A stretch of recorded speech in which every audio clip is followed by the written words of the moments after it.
Hi guys, happy Tuesday! Nitong nakaraang linggo nga ay nagkasakit si Marga ng halos isang linggo. Pina-check up namin siya dito sa ospital malapit sa amin. Nagpabalik-balik kasi yung lagnat niya. Sa umaga wala siyang lagnat, pero paggabi nilalagnat na naman siya. Nakaka-worry talaga pag may sakit ang bata.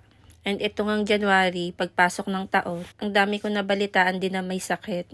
Halos kami ring mag-asawa ay nagkaroon ng lagnat, pero yun, buti na lang bigla din nawala. Yung kay Marga talaga yung isang linggo nagtagal. Habang inaantay namin yung doktor, bago nga siya i-check up, tinimbang muna siya at tiningnan yung temperature. And nung na-check up na nga siya, pina-request ng doktor na kuhaan ng dugo at x-ray si Marga. At nang umuwi naman na kami, ni-nebulizer muna namin siya dahil isa din yan sa reseta sa kanya. Dahil meron na din siyang sipon at ubo. Buti na lang talaga nakisama to si Marga and mabilis din namin siya napainom ng gamot.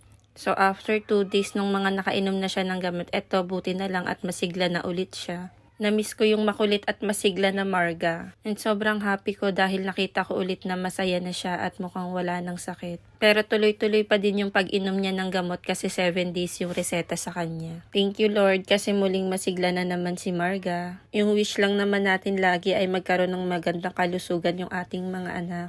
And naki-birthday na nga kami dito dahil birthday ng aking papa. Okay, yun na. Ay, diba? Ito parang hindi naman kumakain. Wala ka. Happy birthday! Wala naman kasgasan to doon. Ano naman yun?